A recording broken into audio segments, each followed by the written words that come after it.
this week will be same guys we had set to go a week ago with Obi and Brady on offense, and Chase and Malik Gann on defense.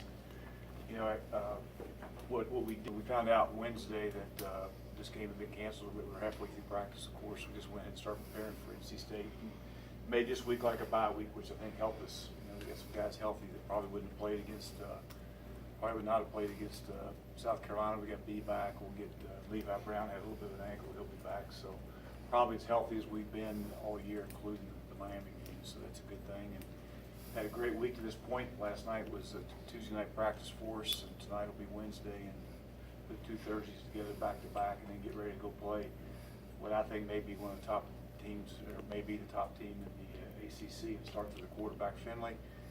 He's thrown over 80 balls and completed 74% of them. A lot of people have him picked to be the #1 player picked in the draft. And you watch him on tape, he doesn't make a bad throw. He can make all the throws. You know, got strength of their offenses. Their receivers are back. They're good players. Their center's tremendous. He's a first-team all-conference, all-ACC performer. He's a really good player. And they're just a solid team defensively. They've lost a lot of players, but you turn the tape on, they look the same.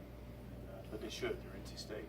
They've got big-time recruiting budget. They got great facilities. They recruit good players. So I know our team's excited. I think it's a great opportunity for our program, our community, and our state and fan base to showcase Marshall University on a national stage. And what better way to do it than have not only an ACC team coming in here, but an excellent team coming in here to showcase on a national stage, on national television. So I know we're excited. I know our fan base is excited, and we're looking forward to Saturday night.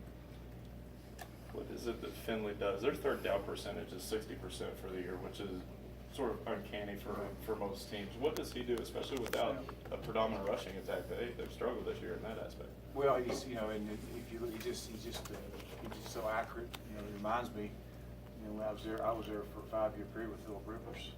And if you look at with Phillip Rivers, we were pretty good on third down too, because he's a really good player. He's still playing for the Chargers, but Finley's that kind of guy. And he'll probably be, he'll be as good a quarterback as ever to come from a visiting team into this place to this point since I've been here, of course. But he's a really good player and makes great decisions. He's well coached, and he had good people around him. For you, what are those memories like? I know last year we talked to you, and you wanted to remain business, but obviously there's some affection there for NC State. Having spent 5 years there under Chuck Monaghan. I've got great respect for that program.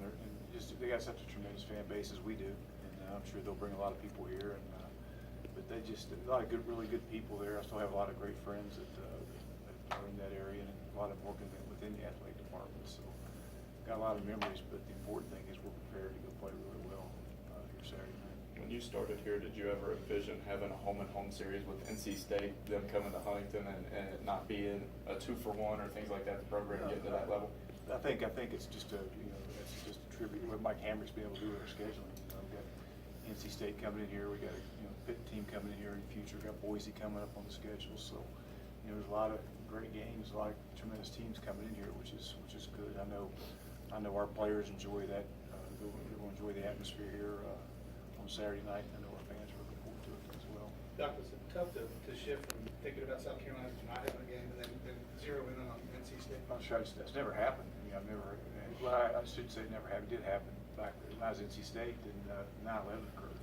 We're kind of in the same boat where it was all canceled the next week. But you just as soon as it happened, as coaches, you're like in a bubble anyway. So you just go right directly on that night to NC State and try to get ahead a little bit. And I think we've got to work on a little bit a week ago, and we've got some people healthy, and had a really good practice last night. So we're anxious to continue the preparation this week.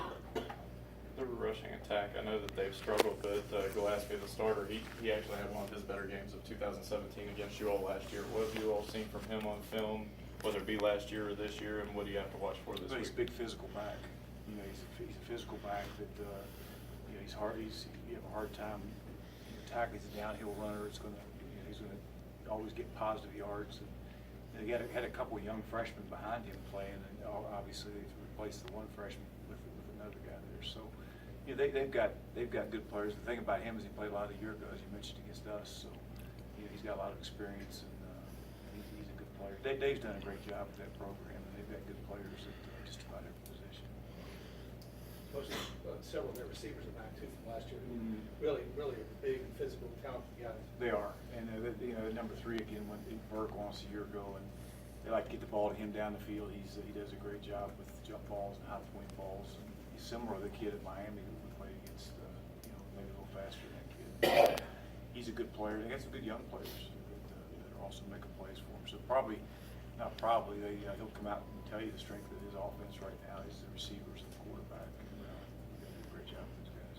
Finley's a veteran. How do you get him off balance and not allow him to establish a rhythm? Because once he's in rhythm, he's It's so hard to pressure him because he gets the ball out of his hands so quick, and so he's kind of a double-edged sword. I mean, you work on trying to get pressure, and I think he's got to mix things up, and he's going to make his throws, and they're going to make the catches. We just got to, can't give up the big play, and get him on the ground, and just continue to compete and play hard. And I know our guys are looking forward to the challenge. Is Brian B on any type of play chart or a limit? Not particularly. I mean, the good thing is with his absence, Malik Thompson's came back and played a lot of really good football for us. So, we can, with him and Hames and B and Ty Tyler can go in there some because some of those young ends are starting to come around for us. So, we'll be able to roll 3 or 4 guys in there, and hopefully nobody has to go play 60, 70 snaps in any game we play. Those guys can roll in there and play 35 to 40 snaps and stay fresh. Especially the right side of NC State's line. Those are a couple of new guys. Is it important because it's their first row start just to sort of get them off kilter? Yeah, they're good players, but they are young. I think that it's good. And of course we went in their place a year ago with 3 freshmen playing. So, that being said, they're young, but they're talented. But they got that center, that rock solid. That center is just a really good player. And that right side's played an awful lot of football for them. So, or the left side, I'm sorry. So the right side is good. But they're a veteran group with the exception of just a couple guys. And I'm not sure they'll enjoy coming and playing on the road. I'm sure they'll be prepared as we will. How much confidence do you guys take from going in there and probably thinking you should come away with a win? Well, I think there's no question.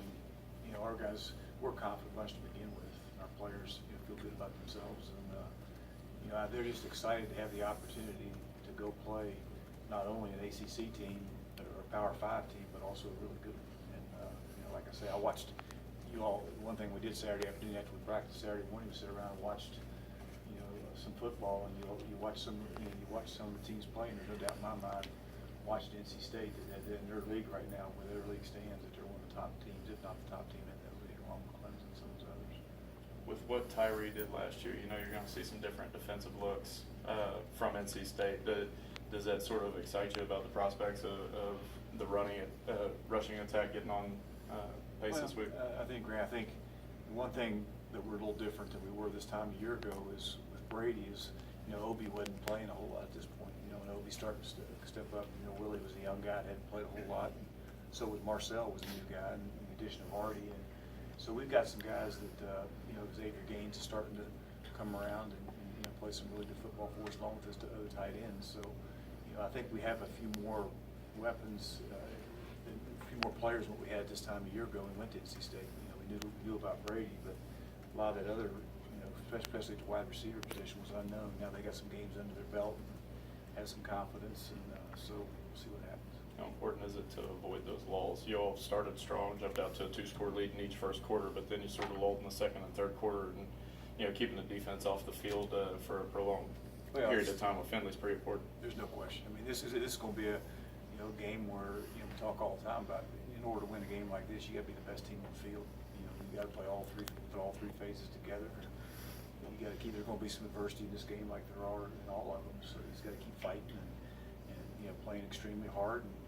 And there's going, like I said, there'll be adversity. Don't worry about it. Just keep playing, see what happens. But I like our team. I like this team's going to go play really hard. I can assure you that. We'll see what happens.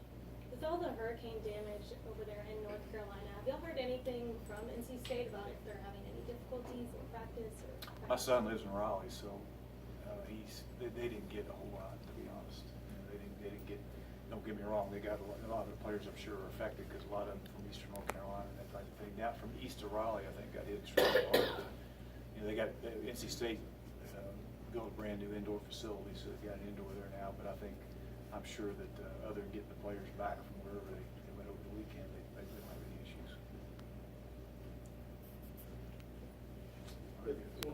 talk with Isaiah, just seemingly every week, he wants to jump out there and play the best, and he's pretty fired up. I'm sure he is. You know, he's a guy that I mentioned, there's not a whole lot of stages that he's gonna walk into, not any, I don't think he's gonna walk into and get flustered. You know, he's a guy that has a lot of confidence in himself.